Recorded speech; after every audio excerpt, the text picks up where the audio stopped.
What a comeback from the Bangladesh team. আর কি দুর্দান্তভাবে আজকের ম্যাচটি জিতে নিল বাংলাদেশ ফুটবল টিম।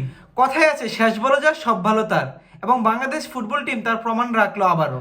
ওয়েল, আজকে ছিল বাংলাদেশ ভার্সেস মালদ্বীপের ফিফা ফ্রেন্ডলি ম্যাচের দ্বিতীয় ম্যাচ, এবং এটি শেষ ম্যাচ ছিল, এবং এটি ছিল সিরিজ ডিসাইডিং ম্যাচ। বাংলাদেশ 2-1 ব্যবধানে মালদ্বীপের সাথে জিতে সিরিজ সমতায় করে দিল, মানুষকে একটি দুর্দান্ত জয় উপহার দিল বাংলাদেশ ফুটবল টিম। এই শেষ ম্যাচে জিতার ফলে কোচ হাবিয়ার কাবরেরা একটি স্বস্তির নিঃশ্বাস ফেলতেই পারে। কোচ আজকে তার কন্ট্রাক্টের লাস্ট ম্যাচ ছিল এবং সে এই জয়টি উপহার দিল। এখন দেখা যাক বাংলাদেশ ফুটবল ফেডারেশন তার সাথে কন্ট্রাক্ট রিনিউ করে কিনা, এবং শুরু থেকে ম্যাচটিকে নিয়ে বিশ্লেষণ করা যাক। প্রথমেই বলতে হবে, প্রথম 10 মিনিট বাংলাদেশের হাতে পুরোটা ম্যাচ ছিল।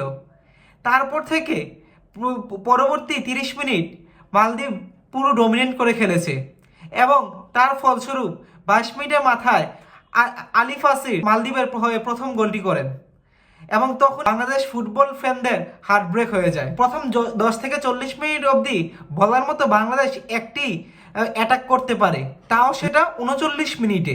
39 মিনিটে লেফট ফ্ল্যাঙ্ক থেকে রাকিবের দুর্দান্ত একটি পাসে ফাহিমের শটটি ফিরিয়ে দেন মালদ্বীপ goalkeeper Hussain Sharif.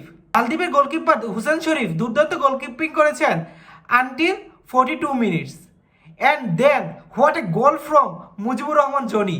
What a goal! বক্সের বাইরে থেকে কিক অ্যান্ড গোল।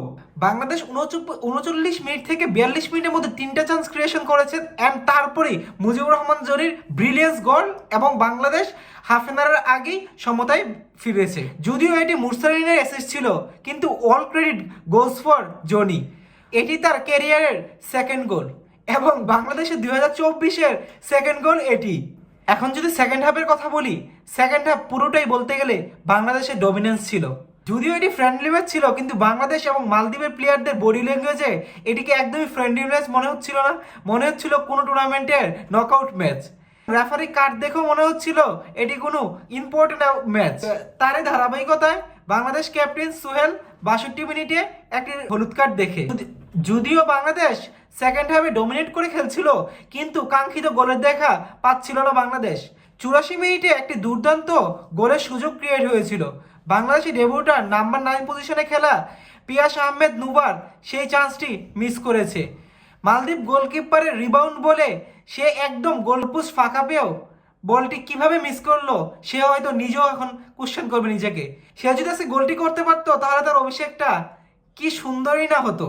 এই ম্যাচও বাংলাদেশ গত ম্যাচের মতো অনেকগুলো চান্স ক্রিয়েট করার পরও যখন 90 মিনিট অবধি কাজে লাগাতে পারছিল না, বাংলাদেশের দর্শকরা তো আশাই ছেড়ে দিয়েছিল, এবং সবাই ভেবেছিল এই ম্যাচ হয়তো ড্র নিয়েই আমাদের ফিরতে হবে।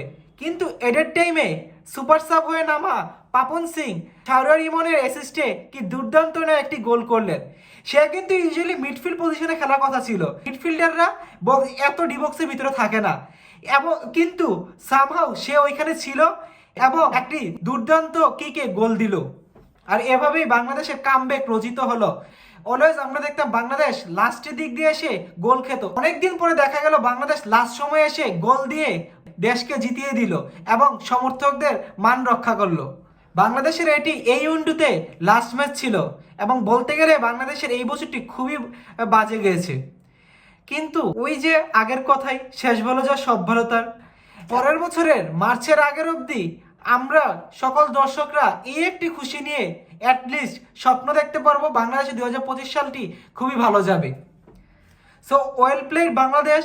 কিন্তু বাংলাদেশের যেদিকে উন্নত করার সবচেয়ে বেশি দরকার তা হচ্ছে ফরওয়ার্ড পজিশনে এবং ফিনিশিংয়ে। কিন্তু আজকে রাকিবের পারফরমেন্স ছিল দুর্দান্ত। রাকিবের সাথে সঙ্গ দেওয়ার মতো আর কেউ ছিল না। মুরসালিনও আজকে বলতে একটা অ্যাসিস্ট করেছে, বাট ওইটা কন্ট্রিবিউশন পুরোটাই জনির কাছে যায়।